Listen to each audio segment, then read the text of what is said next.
Bonjour et bienvenue au podcast, que vous soyez abonné Patreon, que vous regardiez sur YouTube, que vous écoutiez sur votre plateforme de balado-diffusion préférée ou encore que vous soyez à l'écoute de la station CIAX 98.3 FM. Patrick Lajeunesse au micro. Aujourd'hui, c'est depuis Rimouski que j'ai l'immense bonheur d'accueillir Jeanne-Marie Rouguira, qui est professeure au département de psychosociologie et travail social à l'Université du Québec à Rimouski, psychopédagogue, docteur en sciences de l'éducation, mais surtout à mon cœur, grande matriarche de toutes les guérisons. Ainsi que Boucar Diouf, Boucar qui est bio-humoristo, conteur, auteur, chroniqueur, animateur. Bonsoir à vous deux. Bonsoir Patrick. Ah, Patrick. Comment ça va? Ça va bien. Oui. Vous avez passé une belle journée? Le droit journée? d'aîné existe, je te laisse Anne-Marie, c'est toi qui décides. Je décide quoi? Si c'est toi qui réponds en première, normalement c'est ça. C'est comme on est entre Africains, là, c'est... Ah oui, c'est moi l'aîné. Hein? C'est moi l'aîné, tu me dois respect. Oui, exact. Je suis tellement content de vous voir. Puis c'est tellement étrange parce que présentement, Boucar, je suis dans le bureau à Jeanne-Marie, à Rimouski, oui. Pendant que Jeanne-Marie, elle, est sur la Côte-Nord, puis Boucar quelque part à Longueuil, dans un bungalow. Oui, exactement. Je suis dans le bungalow à Longueuil. Ça fait vraiment... ça fait ça fait bizarre, hein? Qui aurait pensé ça il n'y a pas longtemps? Hein? Ouais. Donc, que cette façon de travailler serait maintenant presque banalisée, en fait. Hein? Ouais. Ah oui. Mais... Moi, j'ai des collègues qui veulent prendre leur retraite pour ne pas vivre leur vie d'enseignant comme ça. Hein? J'ai des collègues qui veulent prendre leur retraite plutôt que de vivre leur vie d'enseignant de cette manière-ci. Je les comprends. Ouais. Je les comprends. Puis je pense qu'il y a pas mal de monde qui vont devancer leur retraite. Ouais. Oui, enseigner comme ça ne doit pas être terrible quand même. Ah non. Non. Hein? Jeanne-Marie? J'ai peur un peu de ma rentrée, là. On va voir comment ça va se passer. Oui. Ça a des avantages, écoute. Ça a des avantages, puis ça a des inconvénients. Mais je ne sais pas comment on va enseigner les relations humaines à distance comme ça. Oh, ça, c'est comment enseigner les relations humaines à distance. Il faudrait en faire une citation. Hein? C'est quand même fou, hein? C'est quand même spécial. Ouais. Ouais, puis tu sais, je parlais à ma conjointe juste avant qu'on soit en ligne, tu sais, puis ils ont une réunion à l'école le 28 pour leur expliquer comment ça va fonctionner pour l'année, alors qu'ils commencent le 30, le 31, comme, tu sais, ils ont une réunion le vendredi pour savoir comment le lundi ça va fonctionner, tu sais. Ouais. C'est quand même, c'est pas un très long délai, là, tu sais. Mais c'est une période de stress, Patrick. Pour vrai, là, moi, je pense que c'est une période de stress et d'incertitude. Stress pour les enfants, parce qu'on oublie ça, mais les enfants sont stressés par cette période-là, parce qu'on a passé des mois et des mois à leur dire il y a un rôdeur dans la ville qui est si dangereux.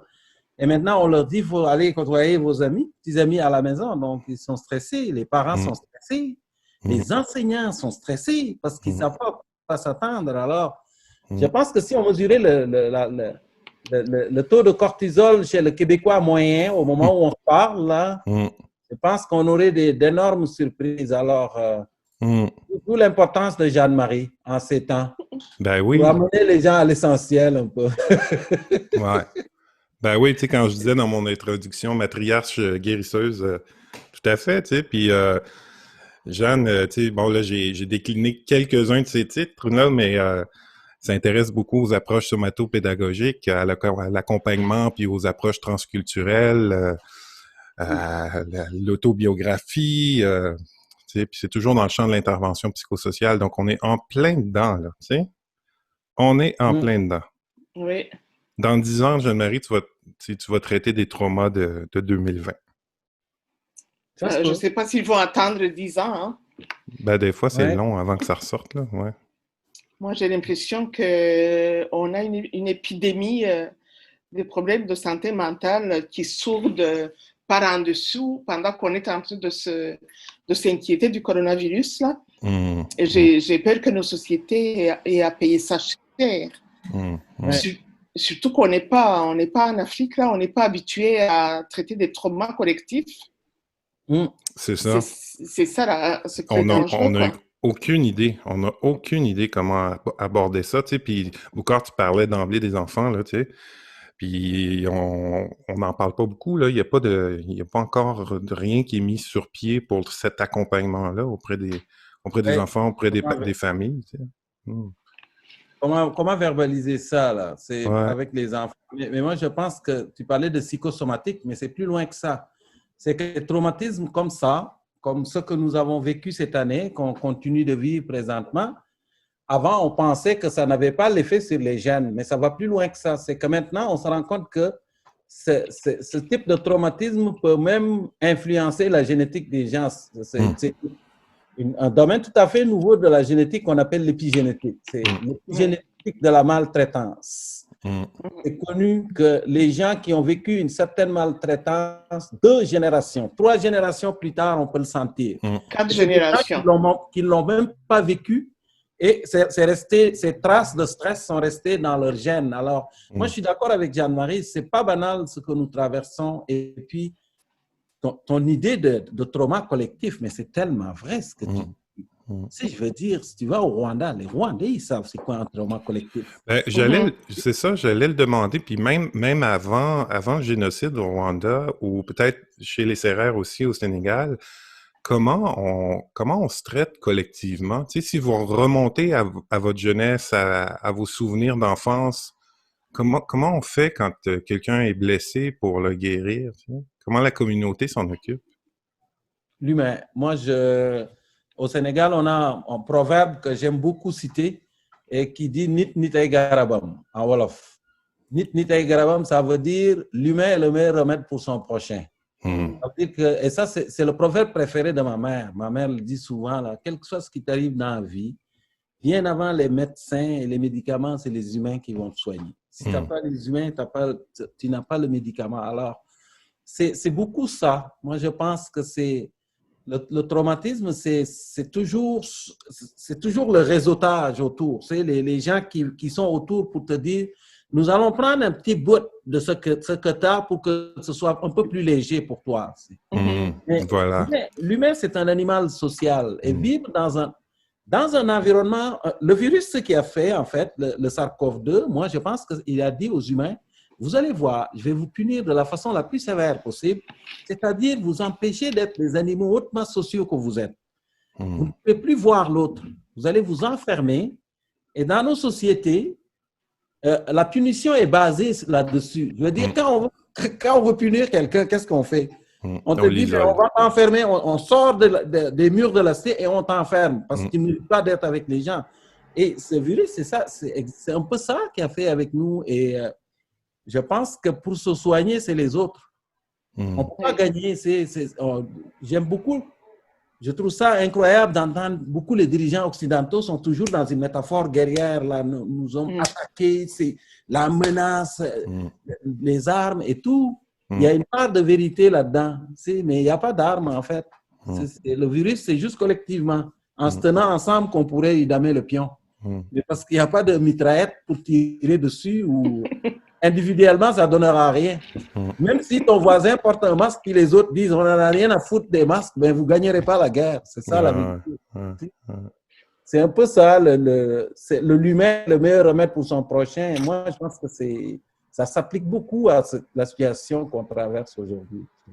Et si l'humain est le meilleur remède pour son prochain, tu sais, dans le confinement, en tout cas, comment nous, on l'a vécu à la maison, c'est que, en fait, ça nous a rapprochés comme famille. Tu sais, il y en a qui ont vécu ça de façon très difficile, tu sais, peut-être dans des familles plus dysfonctionnelles où il y avait déjà, tu sais, une problématique relationnelle dans la famille, là.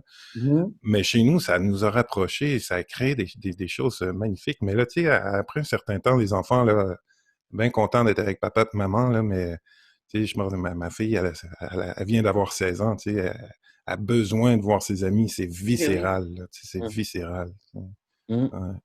Est-ce que tu penses, Jeanne-Marie, que cet aspect-là est assez généralisé dans...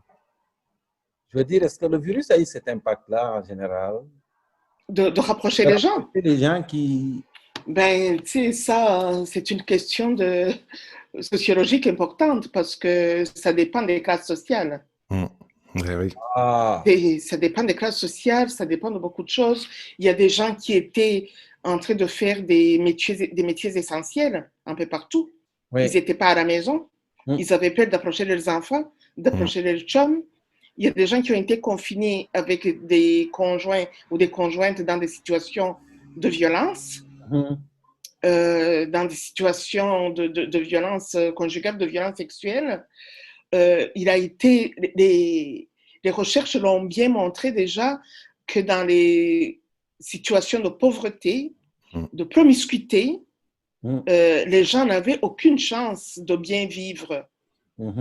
C'est finalement les privilégiés que nous sommes qui ont pu être capables de bien vivre le confinement en étant bien chez soi. Mais si vous êtes dans un petit appartement, qu'il fait chaud, que vous êtes les uns sur les autres, que le climat relationnel ne va pas bien, que la maman est obligée de sortir, que les enfants ne peuvent pas aller à la garderie, ou que les mamans doivent absolument travailler alors qu'ils ont des bébés qui crient en arrière. Il ne faut pas oublier que ça a été aussi quelque chose qui nous a démontré de manière un peu catastrophique, je trouve, le poids des injustices sociales et des inégalités sociales. Ouais. Puis, pour revenir, Patrick, à ce que tu dis, comment on fait ça, s'occuper des choses traumatiques qui sont vécues collectivement. Je suis d'accord avec Boucar quand il dit que l'humain, c'est le meilleur remède de l'autre. Mais pour moi, si on a eu une relation à l'intérieur de laquelle j'ai été blessée, c'est l'humain qui va me soigner. C'est une autre relation qui va me soigner. Mais si on est collectivement, communautairement blessé, c'est la communauté qui est la solution. Et alors que j'ai l'impression que les solutions que nous avons trouvées contre ce virus-là ont augmenté la distanciation. Qu'est-ce qu'elle a fait? Elle a complètement défait le lien social. Elle a défait de plus en plus le lien social. Et les gens qui sont isolés, ils ont vécu ça difficile. Ils ne sont pas obligés d'être complètement en difficulté psychosociale d'habitude. Là, il suffit d'être célibataire et d'être enfermé entre tes quatre murs pendant 3-4 mois. Là, c'est pas viable. Mais Boucar, toi où je voudrais t'entendre là, c'est moi ce qui m'impressionne, c'est que l'Occident pense que l'invisible n'existe pas. L'invisible? N'existe pas. L'invisible. Oui, il y a tout ce qu'ils voient, tout ce qu'ils sont capables de mesurer, tout ce qu'ils sont capables d'observer, tout ce qu'ils sont capables de compter, qui compte et qui donne des données probantes. Et on a été attaqué par quelque chose d'invisible. Alors que quand on est attaqué communautairement dans nos sociétés, on se réfère à l'invisible qui va nous trouver des solutions.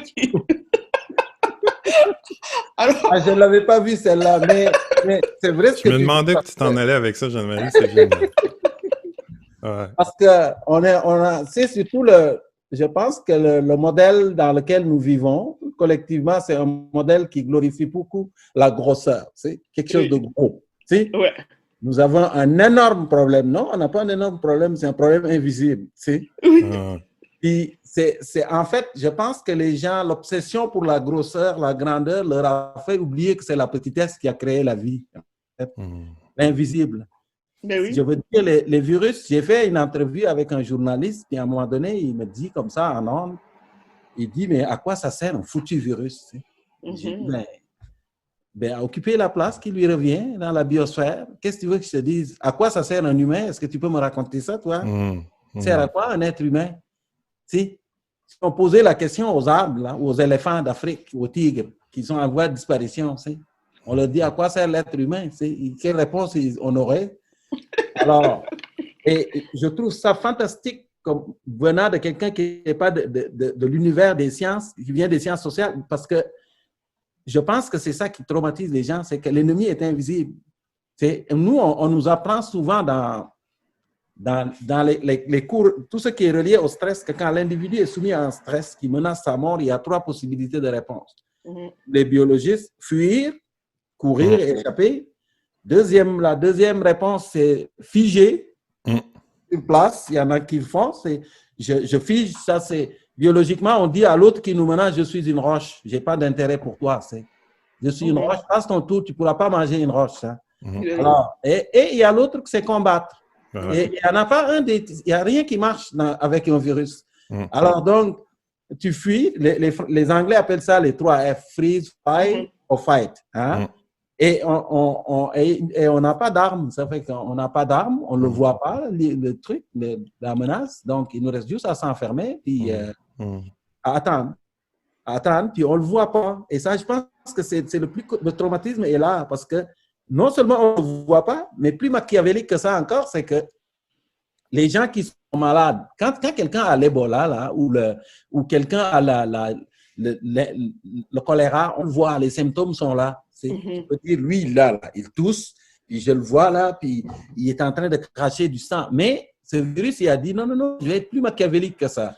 Vous allez voir, je vais mettre à l'intérieur de vous 30% de gens qui sont malades, mais qui ne font pas des symptômes. Hein? Alors, donc, du coup, n'importe quel individu devient un contaminateur potentiel. Un suspect. Donc, tout le monde est suspect, même la personne en face de toi dont les enfants venaient jouer avec tes enfants. Et du coup, cette dimension invisible, c'est quelque chose d'extrêmement important, mais c'est l'invisible qui a créé la vie. Les virus, c'est les ancêtres de la vie. On oublie de le rappeler aux gens. Sont tellement... Au premier balbutiement de la vie sur la planète, il y avait les microbes. Je veux dire, ils sont tellement des ancêtres que 8% de notre ADN, c'est de l'ADN viral. Ça vient des virus.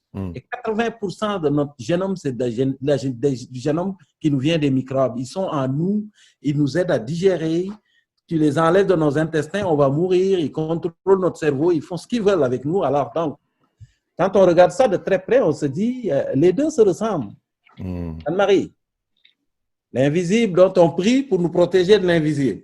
Tout ce qu'on écrit sur l'invisible, qu'on prie pour nous dire aidez-nous, la grande majorité de ce qu'on lui attribue, on le retrouve dans l'invisible, dans l'infiniment petit. Mais oui. Les bactéries peuvent vivre des milliers, des millions d'années sans mourir. Ils sont partout où tu regardes, ils sont là. Ils sont bons et ils sont méchants aussi. Comme l'autre. C'est-à-dire que quand ça va, il tend la main, il est gentil, il peut te fabriquer du fromage, du yogourt, ils peuvent t'aider à fermenter ta culture, la choucroute, mais ils peuvent aussi te donner une méchante fessée. Alors, tout ça est là, ils fabriquent de la lumière, ils font... Si on compare ça, on va se rendre compte qu'à quelque part, l'infiniment petit et ce qu'on appelle l'infiniment grand, ça se rejoint quelque part. Mais oui. Comme ça fait 15 minutes qu'on parle du COVID, il est rendu trop tard pour vous dire que ça ne me tente pas de parler de ça. Puis de toute façon... C'est toi qui nous es parti là-dessus. Mais oui, c'est de ma faute. C'est de ma faute. C'est contagieux, ce truc-là. Hein? On dit un mot, puis pouf. Là. Mais c'est vrai, je veux dire, on peut pas passer à côté, tu sais. J'aimerais ça, moi, faire des trucs juste hop la vie, là, tu sais, mais à un moment donné aussi, il y a la réalité qui nous rattrape collectivement, puis on peut pas passer à côté. Tu sais.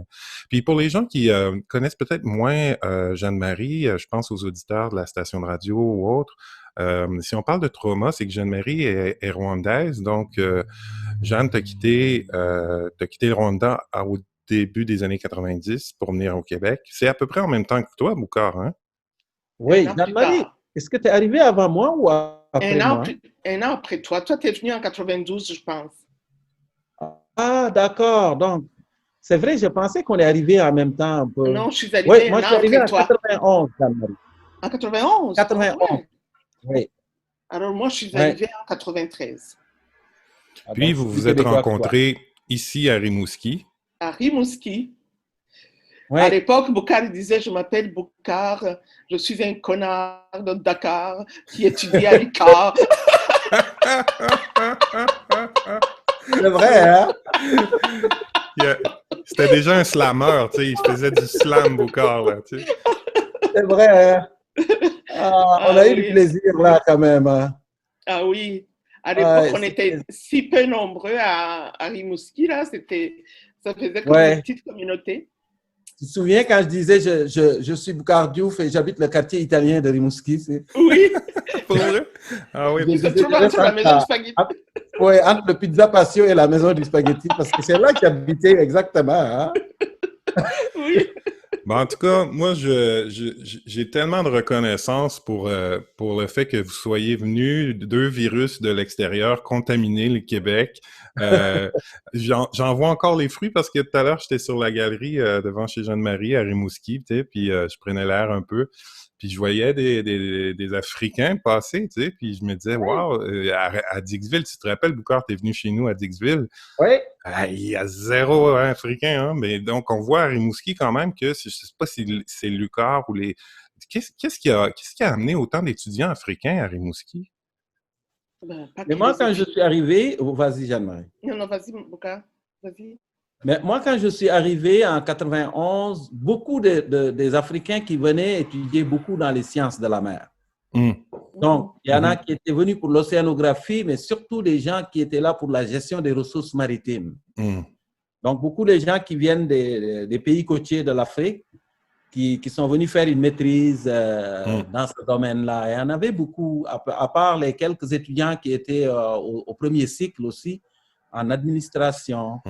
Mais ces étudiants-là avaient choisi les régions parce que c'est plus simple, en fait. Hein. Oui. Ça coûte moins cher vivre là. Tu as moins de distractions. Il y en avait beaucoup qui choisissaient les universités en région pour ça. Mais nous, c'était vraiment les sciences de la mer. Là. Moi, je me souviens que j'ai choisi ça parce que j'avais eu l'opportunité de venir au Québec avant, dans le cadre de mon travail. Et j'avais visité les universités. Je me souviens quand je suis rentrée à l'Université de Montréal ou à Laval, pour moi, c'était comme un pays, quoi. C'était énorme. Et là, je me disais, si je viens ici, je vais mourir. J'ai choisi Rimouski parce que c'était une petite université en bord de mer. Je connaissais quelques personnes, mais j'avais vu aussi que les relations entre les professeurs, les chargés de cours, les étudiants étaient beaucoup plus proches, quasi familiales, quoi. C'est ça qui nous attirait à l'époque, mais à cette époque-là, on était tellement peu nombreux. Tu te souviens, quand on faisait des parties, là, on appelait ça des parties d'étudiants internationaux, on était 45. Avec des Européens, des Africains, on était tous là. J'ai encore des photos d'ailleurs. J'en ai vu une, me semble. J'en ai vu une de vous en train. Ouais, ça me dit quelque chose. J'ai vu une photo de vous deux en train de faire danser chez Amel. C'est vrai qu'on faisait beaucoup de parties. Moi, je trouve qu'on vivait une vraie interculturalité quand on était à l'université. Oui, c'était magnifique. Vraiment, là, c'était fantastique.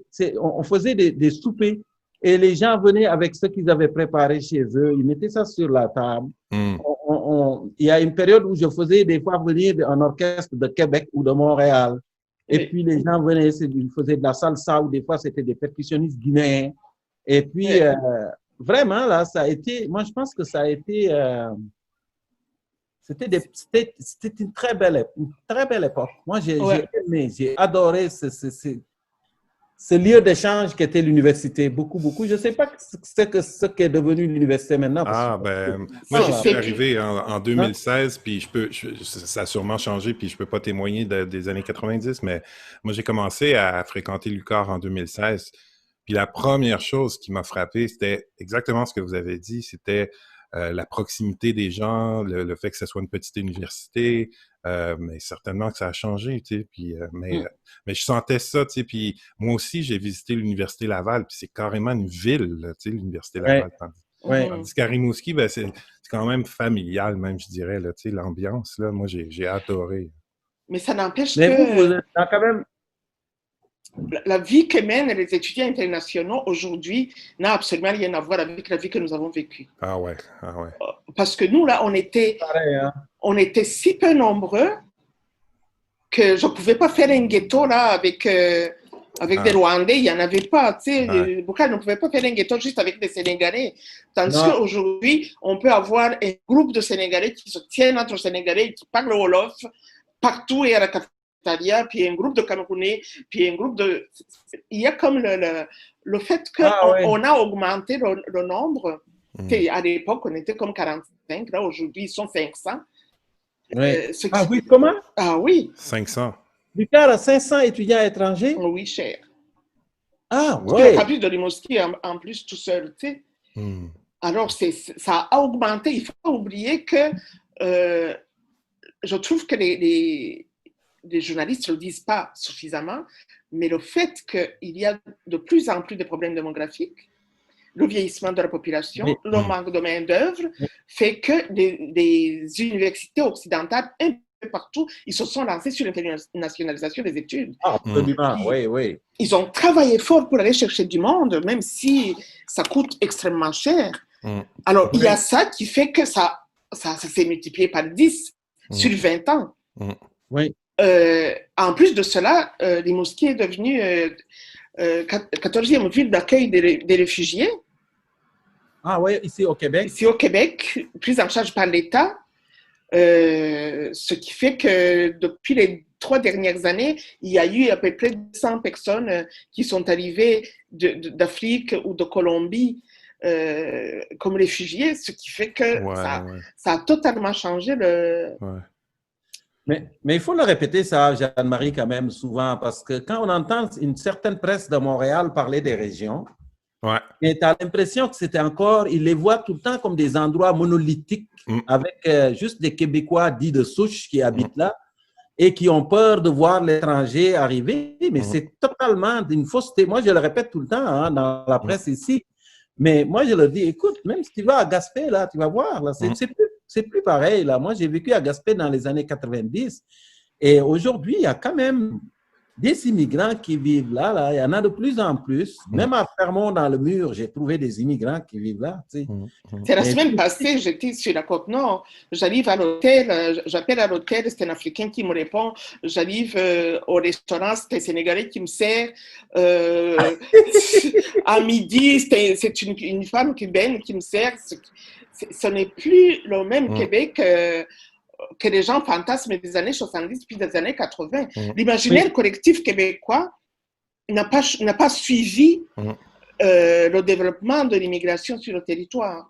Puis même l'occupation du territoire, je pense que on parlait du virus plus tôt, mais je pense qu'elle va se transformer aussi par rapport à la pandémie dans ce désir-là peut-être de sortir de l'urbanité. Ah, on le voit déjà. Oui, il va y avoir de l'exode. Les agents d'immeubles le disent un peu partout, les agents d'immeubles, y compris à Rimouski, là où j'ai parlé avec quelqu'un dernièrement, puis qui disait que les maisons, là les gens,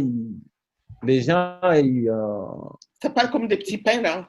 Ouais, il y en a qui quittent la ville, là, en se disant si advenant une autre attaque, on est mieux d'être dans un endroit où les gens sont plus distancés. Alors. Voilà. Et qu'on est capable de se confiner tout en allant dans la nature. Ah, absolument. Ce n'est pas les confinements à française. Là. Ben oui. Je veux dire, nous, on peut bien chialer ici, mais on n'a pas été si confinés que ça. Tu sais, des fois, j'écoute des gens qui sont contre l'immigration. Moi, j'ai vu les 3 dernières années à Rimouski, Boucard, des restaurants qui ferment par manque de main-d'œuvre. Oui. Des boutiques qui ferment par manque de main-d'œuvre.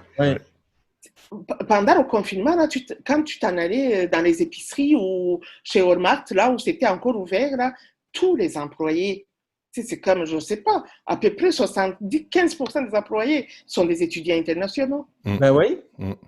Finalement, c'est pareil. Ici, hein. Je veux dire, on parle des CHSLD, on parle un peu partout, mais cette main-d'œuvre-là, qui va au BAT, là, il y en a beaucoup là-dedans. Et je pense que il manque de la pédagogie autour de ce sujet parce que je pense que c'est ça. C'est la pédagogie. Il manque de pédagogie auprès de certaines personnes, pas toutes, mais à certaines personnes, il faut vraiment leur expliquer que quand le programme de l'expérience québécoise a été attaqué par les caquistes, j'ai écrit un texte là-dessus pour me dire attention là, parce que vous savez, un étudiant étranger qui a 150 étudiants étrangers à Matane, là, c'est beaucoup. C'est beaucoup, c'est des gens qui payent des droits de scolarité, qui sont logés, qui travaillent des fois à temps partiel et qui payent le plein prix des fois quand ils sont à l'école parce qu'ils ne payent pas comme les locaux. Ouais, Et tout ça, tu regardes ça, là, ça, c'est les beaucoup gens ne le savent pas, là, mais oui, oui, tout Et à qui, fait. et qui revitalise nos milieux. Eh oui, mais qui le revitalise totalement. Définitivement, Mhm. tu enlèves ça. Enlève 500 étudiants de l'Université de Rimouski. Mm. Sérieux. C'est... Il y a On va 15 faire restaurants pire, qui là. ferment demain, là, tu sais. Ah, mais c'est sûr. Ouais. Et d'ailleurs, actuellement, hein, les universités, les cégeps en région sont en difficulté à cause de Covid-19 parce que nos étudiants internationaux, on ne sait pas si ceux qui Pas sont pu en venir. première année vont pouvoir venir. C'est ça. Les universités proposent et les collèges proposent de faire de l'enseignement à distance. Et étudier à Dakar, là, en payant 20 000 $ par année, Ouais, tout en restant à Dakar, ouais. je ne sais pas si ça va être aussi attirant que ça, quoi. Ouais. Moi, je propose qu'on appelle ça l'enseignement à longue distance. Parce qu'à distance, c'est C'est- quand tu es à cette île. Là. Mais oui, il y a beaucoup de questions. En tout cas, j'aime beaucoup ça quand je t'entends dire qu'on manque de pédagogie. Moi, je me dis, souvent on parle du vivre ensemble, de je ne sais pas quoi, je me dis, on a vraiment besoin de réapprendre à faire société. À faire société. Oui, Mm. on a besoin de réapprendre qu'on a un présent commun Mm. et un futur commun. Oui. Et que des fois, là, je me regarde, moi, à Rimouski, je me dis, tout ce que j'ai appris au Rwanda, je le mets au service du Québec aujourd'hui. Absolument. Ce qui fait que mon passé, même si ce n'est pas le même passé que le Québécois qui est à côté de moi, il ne fait rien d'autre qu'embellir la région où je vis. Ben oui, parce que si tu n'étais pas ce que tu étais, ce que tu es, et le passé que tu as, tu n'aurais pas abordé ce que tu fais à l'université de la façon dont tu le fais. Non. Alors, ce que tu es devenu, en fait, à l'université de Rimouski, au département de psychosociologie, ben, c'est parce que tu es Jeanne-Marie, avec tout ton passé, tout ce qu'il y a de douloureux là-dedans, de triste, de terrible. Ouais. Et donc. Et de résilience aussi. Tu sais. Et le succès de votre département, là, Jeanne-Marie, ici, on ne le dit pas, mais tu es en grande partie. C'est beaucoup, beaucoup, beaucoup. C'est vrai. Moi, je l'ai vu de proche et je l'ai vu de loin. Mais j'ai travaillé comme une négresse, c'est le cas de le dire. Non, mais je te le dis, là. Je te le dis, c'est pas juste ça. C'est aussi l'approche. Oui, tout Ta à fait. façon d'aborder les choses. Parce que tu es là, tu as les pieds ici, mais tu as trois façons d'aborder les choses. En fait, quand tu le regardes, tu as ton passé, tu peux te mettre dans tes sabots complètement enraciné en Afrique, puis dis je regarde le problème, ou alors tu dis ok, je vais placer du côté du Québec, puis je regarde le problème, ou alors tu places un pied au Rwanda et l'autre pied à Rimouski, puis tu dis qu'est-ce qu'on peut faire maintenant. Et ça, c'est ce qui fait aussi ton unicité. Mais oui. Puis les gens qui ont étudié en psychosociaux, toutes les personnes que tu croises, que j'ai croisées moi dans ma vie, qui t'ont côtoyé, disent ça. Je veux dire, c'est ça aussi. C'est quand je t'invite à la radio, là, puis je parle de toi, puis je vois que ça te gêne, c'est que je parle de toi, mais en réalité, c'est parce que ce que je trouve, c'est que des gens comme toi, on n'en voit pas beaucoup dans les médias.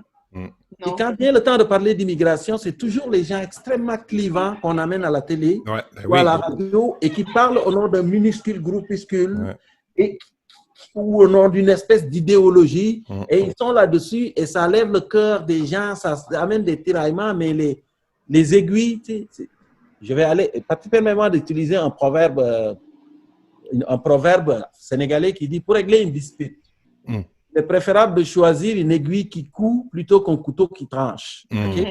Et les couteaux qui tranchent, la télévision et les médias aiment ça. Ben oui. Ils adorent ça. Mais les aiguilles, ceux qui rapiècent, comme elle, ce qu'elle fait, c'est plus rare qu'on les voit. Puis la dernière fois, j'ai fait une entrevue, j'ai dit, il faut qu'on t'entende plus souvent. Oui, je vous ai entendu d'ailleurs, votre entrevue que vous avez fait ensemble. Non, mais c'est vrai. C'est vrai parce que c'est comme ça qu'on élève les gens. Et cette société dont tu dis de bâtir notre présent et notre futur, là, ça prend des catalyseurs. Absolument. Ouais. Puis, tu sais, ça me fait penser aussi quand je regarde tout ce qui se passe actuellement, tu sais, je me dis, comment on va faire pour que les gens soient assez curieux? Tu sais, on parlait du roi. Oui. Tout le monde, là, les immigrants, comme les gens d'ici, qu'on soit tous curieux de l'autre. Moi, la semaine dernière, j'étais sur la Côte-Nord, puis j'allais dans les réserves autochtones, et je me disais, mais ces gens-là, là, ils ont survécu. à des années de maltraitance. Oui. Mais derrière cette survivance-là, il y a des connaissances. Oui. Puis là, actuellement, tout l'Occident, la planète entière est attaquée par ce virus. Les gens qui sont habitués de vivre dans leurs privilèges et qui ont toujours pensé qu'ils allaient contrôler leur environnement ont perdu les repères, ils ne peuvent plus rien contrôler. Et donc, ils sont aussi en difficulté, mais ils n'ont pas les compétences de survivance comme nous, on a développées. Puis je me dis, mais probablement que nous, si on allait creuser dans nos histoires, donc comment on a fait pour survivre et continuer de grandir et continuer de bâtir malgré la difficulté. Oui. Est-ce qu'on s'intéresse à ça? Moi j'ai vraiment le sentiment que sur les temps, j'ai écouté un philosophe africain que j'adore, qui s'appelle Gaston Paul Effa, c'est un Camerounais qui est prof de philo en France. Je ne sais pas si tu le connais, Boucar. Gaston Paul Effa. Non, je ne sais pas. Je connais Kelman plus. C'est un gars magnifique. Il a écrit un livre qui intitulé Le Dieu perdu dans l'herbe. Le Dieu perdu dans l'herbe? Oui, sur l'animisme comme philosophie et comme réponse aux problèmes écologiques. Eh oui. Moi, en tout cas, j'adhère. Et il dit des choses assez intéressantes en disant, ben, la vie, là, elle est extraordinaire parce qu'elle a créé l'univers.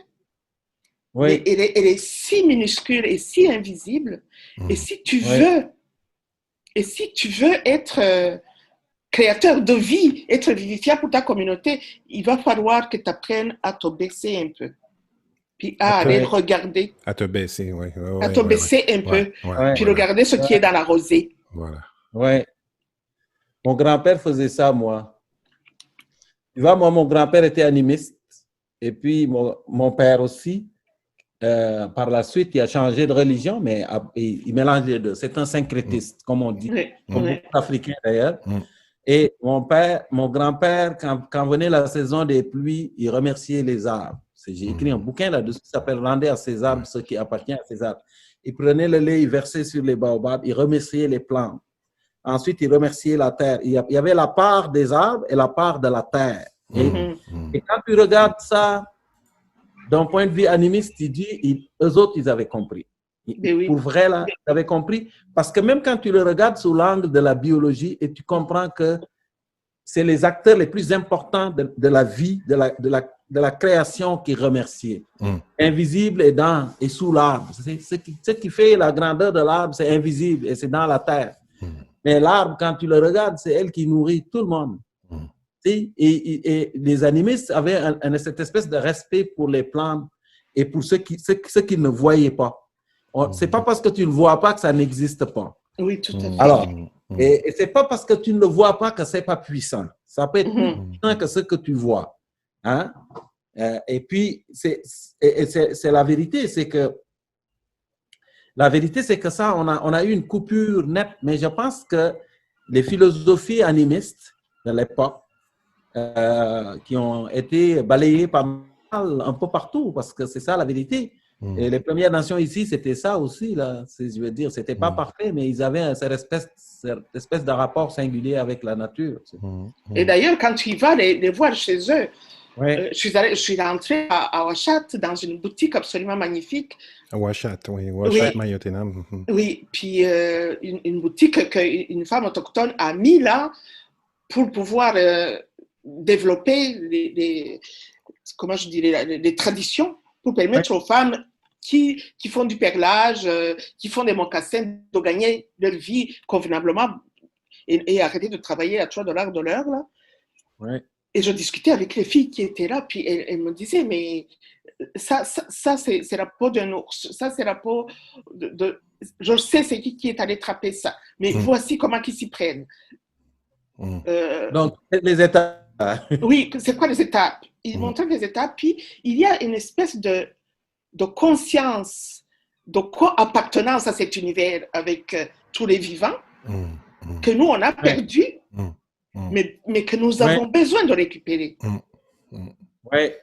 Et ça, s'il y a une chose dans les derniers mois que j'observe, enfin, pour les gens qui demeurent en région, c'est ce retour à cette connexion-là avec la nature, qui, en tout cas, je peux parler dans mon cas à moi, là, qui m'a aidé beaucoup, tu sais, à prendre le pouls un peu d'où j'en étais, puis d'être dans une espèce aussi de posture de reconnaissance, tu sais, de reconnaissance.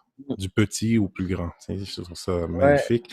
Je vais me faire un peu le gestionnaire du temps parce que Boucard doit quitter à 20h. Puis, Boucard, je voulais juste dire pour les gens qui nous écoutent, enfin, la façon dont le podcast fonctionne, c'est que j'invite une personne, puis la seconde personne invite la troisième, puis mais là, ici, ça s'est passé différemment un petit peu parce que je trouvais ça intéressant d'avoir Boucard et Jeanne-Marie dans la même rencontre parce qu'ils ont, justement, ils se sont connus à l'UQAR.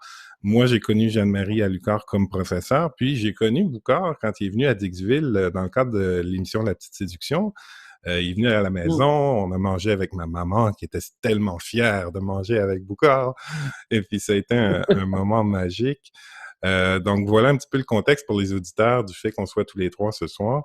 Il y a une chose aussi, c'est que quand je t'écoutais, Boucard, parler de l'interculturalité des années 90 à l'UQAR, je me demandais, parce que la question du podcast, ça reste quand même de savoir d'où viennent nos pratiques, qu'est-ce qui nous a poussé à mettre l'humain au cœur de nos pratiques personnelles et professionnelles. Jeanne-Marie, je pense qu'on a quand même bien entendu d'où ça venait.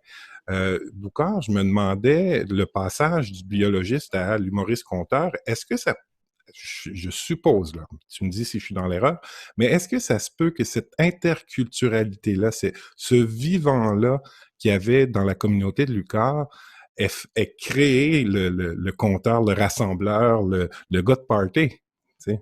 Mais en tout cas, ça a créé celui qu'on voit sur scène parce que le conteur, celui qui aime bien raconter des histoires, il était là avant d'arriver à Rimouski. OK. Mais le fait d'aller sur scène, parce que Jeanne-Marie peut en témoigner, les premières fois où j'ai fait des petites animations, c'était pour animer justement ces soupers multiculturels-là, c'était de faire rire les gens et tout, un peu maladroitement des fois. Mais il reste que cette envie de communiquer avec l'autre, comme dit, la curiosité de l'autre. Ouais. Et moi, j'avais découvert très tôt que les Québécois rire avec lui, il adore rire. C'est quelqu'un qui aime beaucoup rire. Tout le monde aime rire, mais particulièrement, c'est pas pour rien que le festival Juste pour rire, le plus gros de la planète, c'est ici qu'on le trouve. Et les gens, ils aiment rire. Et quand tu ris avec eux, tu fais tomber les barrières et des fois, tu bouscules aussi les représentations. Un peu. Et donc, il y a ça. Moi cet aspect-là vient de... Effectivement, le Boucard qui monte sur scène, il est né à l'essai de Rimouski. Le Boucard qui fait de l'humour, il était là depuis longtemps. Celui qui fait la scène et la curiosité pour lui-même, moi, c'est ma maman. Je lui ai consacré un livre pour lui dire merci. Ben oui, livre qui s'intitule Pour l'amour de ma mère. Que je l'ai acheté le 12 août. Ah ouais, ah ouais. C'est mon livre québécois de cette année. Wow, cool. Wow, c'est donc bien cool, ça. Moi, je voulais utiliser la biologie pour dire que c'est très puissant, la relation mère-enfant. Puis moi, j'ai eu la malchance, ou la chance, je le dis des fois, la malchance, mais d'avoir attrapé le virus de la poliomyélite, imagine. On parlait de résilience un peu, parce que nous, on soupçonne même qu'on l'a attrapé le virus de la poliomyélite. J'ai été secouru un peu, je m'en suis sorti, puis après ça, j'ai eu la malaria, allé à l'hôpital du village, je me suis fait piquer sur le nerf sciatique par une infirmière, tu sais, ce qui a détruit ma jambe. Ah ouais, c'est pas la polio? Totalement détruit. Non, la polio avait entamé ma jambe, mais c'est vraiment une infirmière qui m'a détruit la jambe. Ouais. Ironie du sort, quand j'enseignais à l'UQAR, je donnais les cours de physiologie humaine aux infirmières. Donc, mais quand même, se faire piquer dans le sciatique. À chaque examen, je leur demandais pourquoi il ne faut pas piquer sur le nerf sciatique. Aïe, aïe, aïe. Que la jambe que tu appelles la mauvaise jambe dans ton livre. Puis je trouvais ça quand même drôle. C'est la question que je me pose dans ce livre parce que mon père m'a toujours dit tu as une mauvaise jambe, tu as une bonne, une mauvaise jambe, tu as une mauvaise jambe, tu as une mauvaise. Et ça a été très lourd pour moi. Je n'avais pas rencontré Jeanne-Marie avant. Je suis venu là avec une énorme valise, moi, à Rimouski. Je suis arrivé, puis Ma blonde, que je remercie, m'a aidé beaucoup à alléger le contenu de cette valise parce que je ne pouvais même pas reconnaître ce qu'il faut enlever là-dedans. Je ne savais pas. Ah ouais, J'avais juste que ma valise était trop lourde pour me déplacer. Ouais. Et donc, j'ai appris à accepter cette jambe. C'est pas fini encore, tu sais. Et j'ai appris et aujourd'hui, quand je retourne en arrière, je me dis, nom de Dieu, tout ce que je suis, je le dois à cette jambe-là. Tout le moteur de ma vie, tout ce qui a motivé ce que j'ai fait, c'est ça. Ça fait que quand mon père, maintenant, je retourne, puis il me dit, comment ça va ta mauvaise jambe maintenant? Puis je lui dis, laquelle? C'est bon, c'est bon, c'est bon, c'est bon. Laquelle? Donc, laquelle la bonne? Est-ce que je comprends, Boucard, que la mauvaise jambe, elle a un lien avec le désir de faire rire quand tu étais au Sénégal? Ah, bien sûr. Ouais. Mais bien sûr, l'humour, c'est un outil de résilience, si je veux dire. Oui. Ouais. Si tout allait bien dans ta vie, là, c'est très rare. Oh, là, t'as figé, Boucard, on t'a perdu. On fait rire. Moi, je dis souvent, moi, ça a été un trampoline. Ouais. Un trampoline qui permet de prendre de l'altitude pour quelqu'un qui se sent petit, qui se Tu n'aurais sent... peut-être pas été un scientifique si tu avais eu 2 bonnes jambes, comme dirait ton père. Ah non, c'est sûr, Jean-Marie. Moi, j'ai poussé parce que je me suis dit, tant qu'à ne pas pouvoir courir, je vais essayer de me valoriser autrement. Peut-être qu'aux yeux des femmes et tout le reste, le regard va changer. Alors, j'ai poussé très fort à l'école pour ça. J'ai essayé de faire rire les gens pour détourner le regard de ma jambe. Voilà. Quand tu commences à me poser des questions, là, j'ai toujours une façon de te dire, c'est un éléphant qui m'a marché dessus pendant que je dormais dans la case de ma mère. Pour t'amener, mais en réalité, c'est ça, c'est l'humour, c'est le gugus que manipule le magicien pour t'éviter de voir ce qu'il fait. Voilà. Mais tu sais, pas, là, tu sais, Boucard, moi, je t'ai toujours aimé beaucoup et je pense que je ne te l'ai jamais dit, je le disais aux autres, Boucard, c'est le seul Africain que je connais qui a été obligé d'apprivoiser la vulnérabilité. Mais oui. Et cette affaire-là, ça lui a ouvert le cœur. Et cette chose-là, c'est avec son cœur-là ouvert par l'obligation d'apprivoiser la vulnérabilité qui a fait de lui finalement l'être qui rayonne comme on voit. Tu sais. Absolument.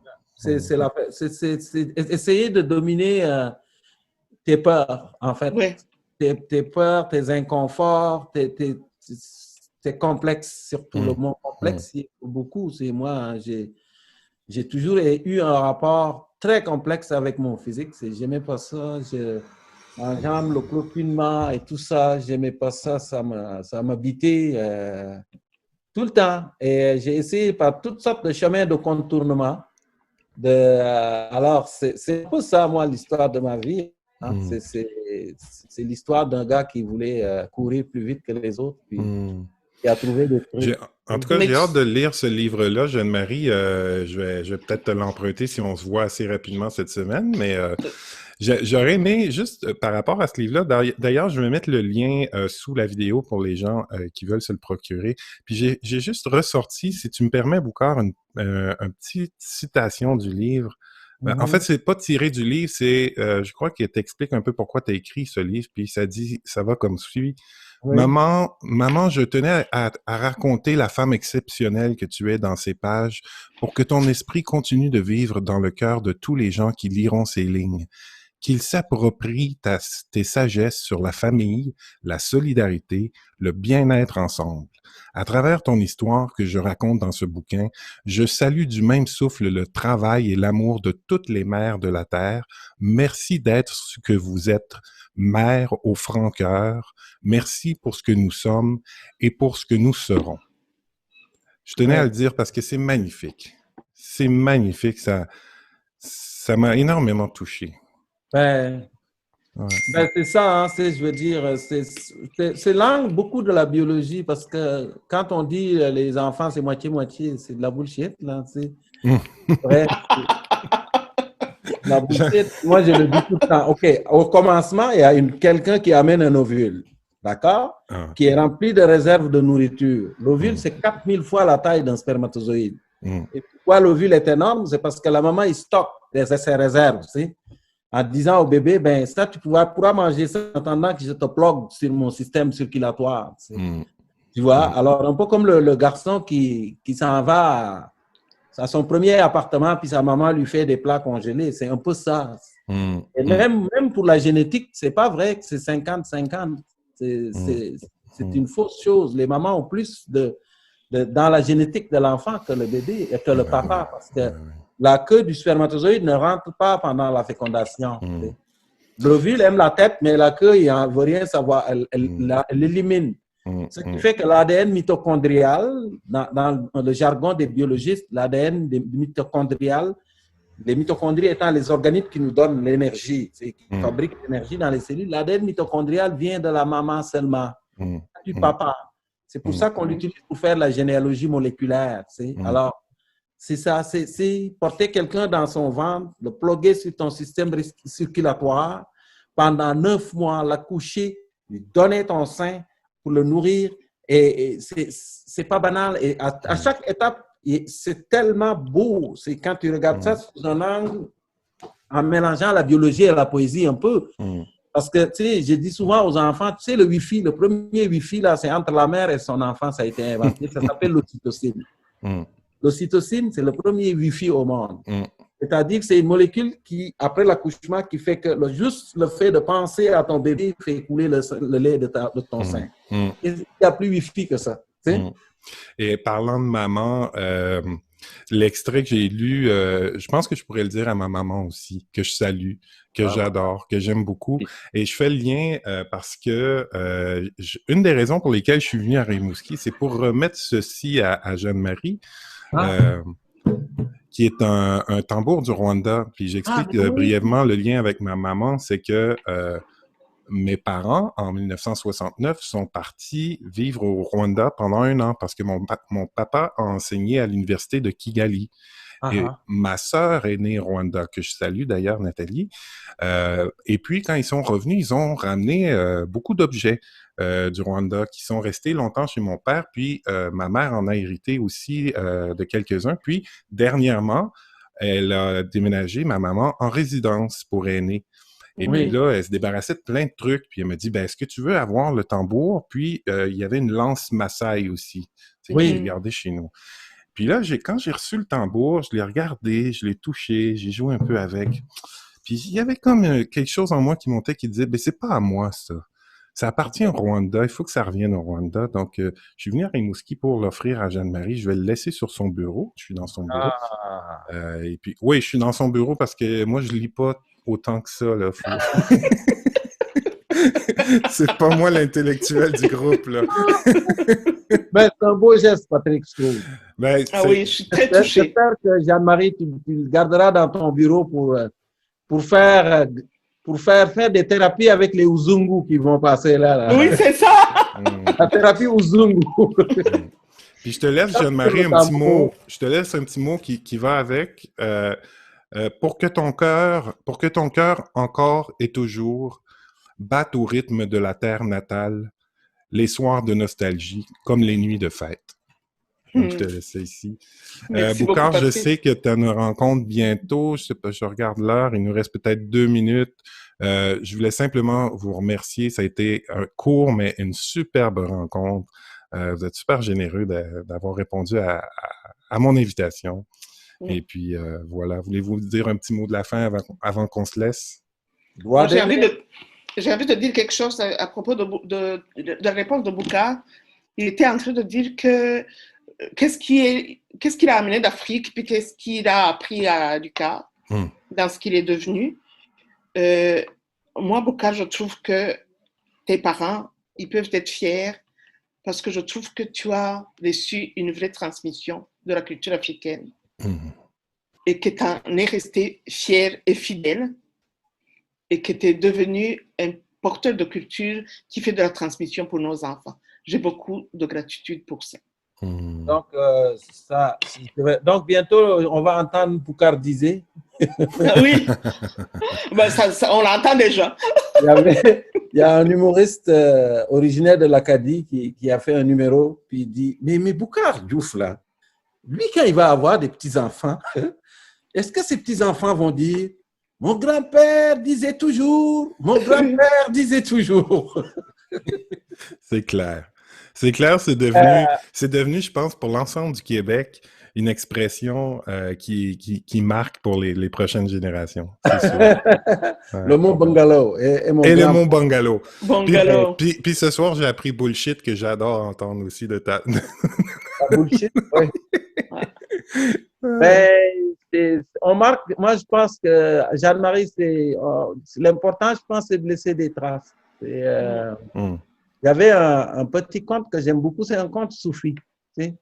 C'est les soufis, musulmans soufis, un conte soufi que j'aime beaucoup. Puis c'est l'étranger, le jeune homme. Et il disait, un étranger qui venait d'arriver dans un pays lointain s'approcha d'un vieillard assis sous un manguier et lui dit, « Monsieur, je viens d'arriver dans ton pays, pouvez-vous me dire comment sont les gens ici? » Au lieu de répondre à la question, le vieux lui dit, comment étaient les gens dans ton pays d'origine? Et le monsieur, il répond, ils étaient insupportables, vraiment plus capables de les supporter, c'est pour ça que j'ai quitté. Et le vieux lui répond, dans ce cas, tu devrais passer ton chemin parce que les gens ici sont tous aussi insupportables que dans ton pays. Puis, 1 heure plus tard, un autre étranger arrive à côté du vieillard sous le manguier et lui dit, « Monsieur, comment sont les gens par ici? » Et à lui aussi, le vieux repose la question et lui dit, « Mais comment étaient les gens dans ton pays? » Et l'autre lui répond, « Ils étaient gentils et serviables.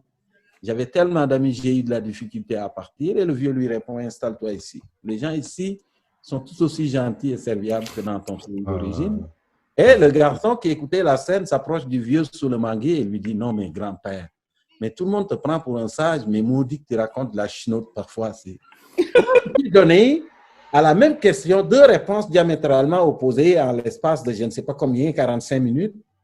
Et le vieillard lui répond, mais non, ces réponses ne sont pas opposées. Ce que je voulais dire à ces 2 personnes, c'est que chacun porte en lui son univers au complet et il finira par le retrouver où qu'il aille sur la planète à moins d'ouvrir son cœur. Alors, voilà, c'est un peu ça. C'est le remède de l'autre. C'est ouvrir le remède, c'est l'autre. Ouais, c'est magnifique. On va se laisser là-dessus. Le remède, c'est l'autre. Encore merci. Et puis, voilà, j'ai pas d'autres mots que de la gratitude pour cette rencontre magnifique.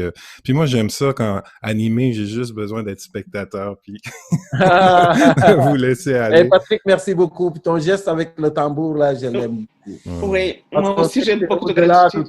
C'est au-delà de toute considération, c'est juste dire, tiens, moi, je trouve que chapeau. Merci. Salut Jeanne-Marie. Salut Boukhar. Merci Patrick. Bonne soirée.